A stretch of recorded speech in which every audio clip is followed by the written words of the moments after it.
Hello, my name is Dr. Giuseppe Paladini. I'm the founder of Stepping Bricks, and today we're going to talk about rent to buy.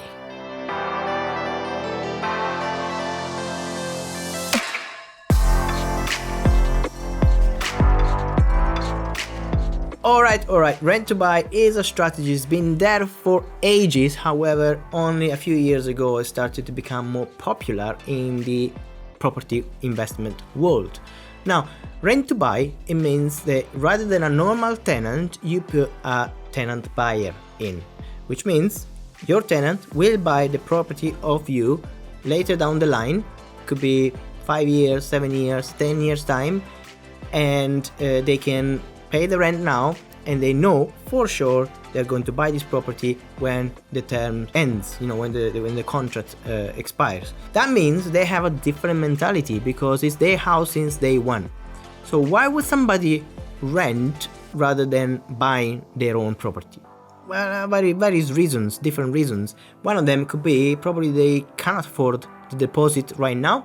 So they say, I'm going to save up the deposit and then I'm going to buy this property in 5 years time. And you can help with that, I can tell you in a second.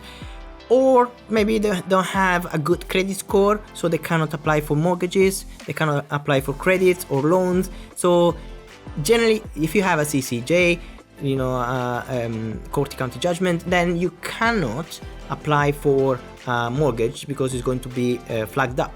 So the mortgage company will not give you a loan because you default on a payment in the past. This one will last up to 6 years, okay? So in order to clear your credit score, then you need to wait 6 years since you got this CCJ. Now, if you want to do a rent to buy, generally rent to buy average term is about 7 years because you need to give those 6 years enough, 6 years time to be enough for clearing that bad credit score.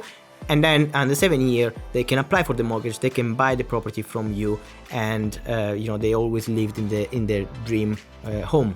Now, from an investment point of view, let's see as an investor what you should do.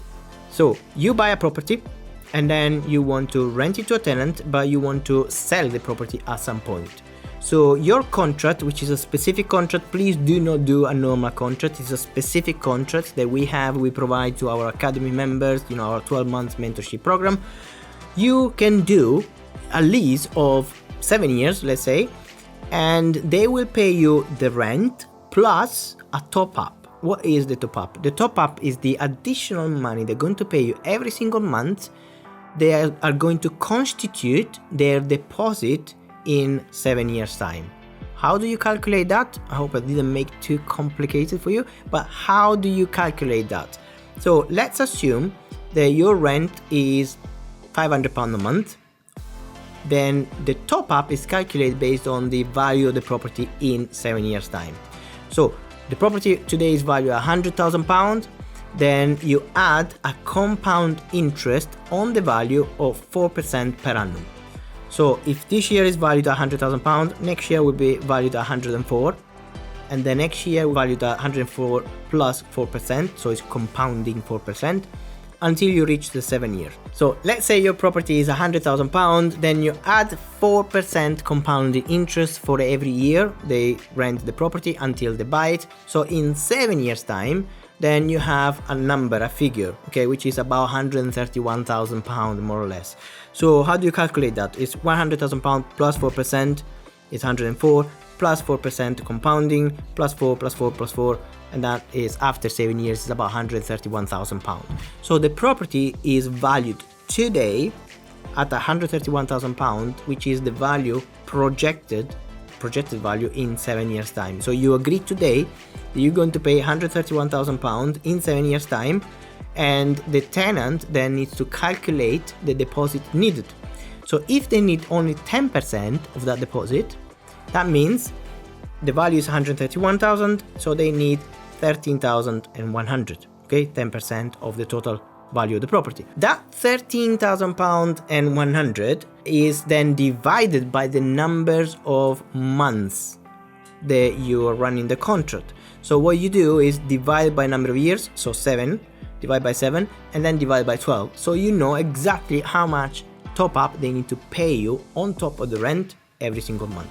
So once you decide the top up, once you decide the rental, then you have an agreement in place. Remember, you have a tenant agreement, you have an option agreement, which is the rent to buy option agreement at the end of the 7 years, and it's a combined lease with all the contracts together. So the tenant agrees today, then they can buy the property at the end of the term. If for any reasons they cannot buy the property at the end of the 7 years, then you have a few options.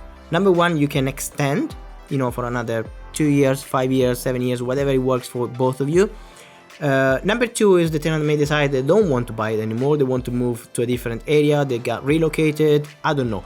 Whatever the reason is, they can default on the contract. Now bear in mind they have the option to buy the property, but not the obligation, but you have the obligation to sell it to them. Okay, so that's the difference. You cannot sell it to anybody else because you're promising you're selling to them, but they have the option to choose if they want to buy it or not. What happens if they choose that they're not going to buy it? Well, simple.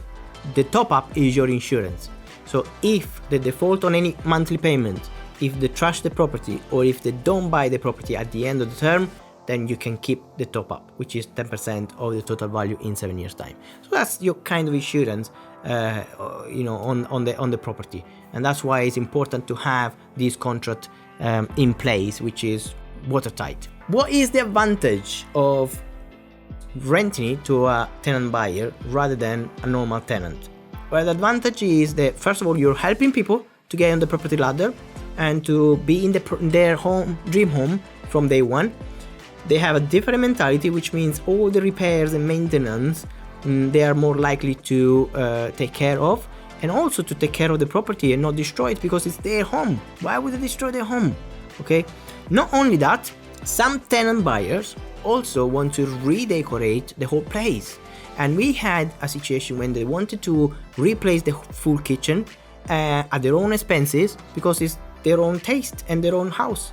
So they can replace completely their own bathroom, kitchen, lighting, painting, decorating, carpet, tiles, whatever they want to do is their home, and you get a property which is in a much better state in case they default in the contract at the end. So let's say at the end they change their mind, you got a new property basically, they refurbished for you.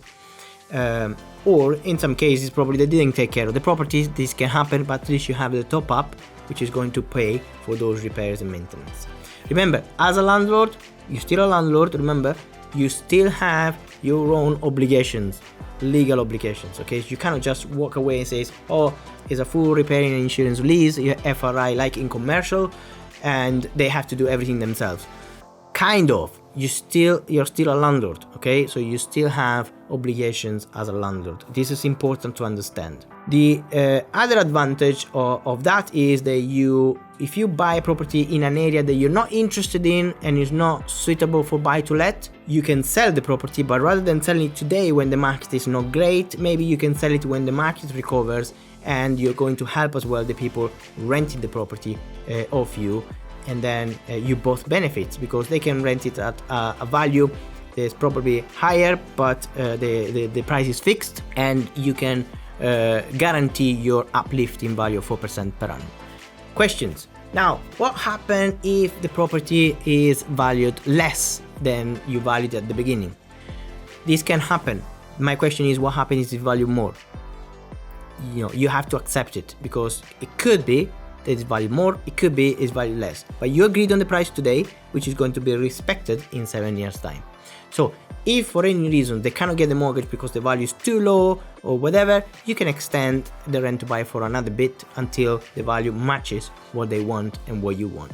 Simple as that. Remember, there is always a solution to every problem. I hope you found this video useful. Rent to buy is a great strategy, but you need to do it properly. If you want to get involved, just get in touch. We have a weekly session with the club, which is just a monthly membership, and we can meet on Zoom every single week. It's only £49 a month, and you will learn a lot because you have the accountability and Q&A sessions every single week. If you like this video, subscribe to the channel, share it with whoever you think might benefit from rent to buy. Could be tenants, could be landlords, could be investors, could be anybody, could be you. We don't know. But if you like, subscribe to the channel and don't forget, and I'll see you in the next video. Bye bye for now.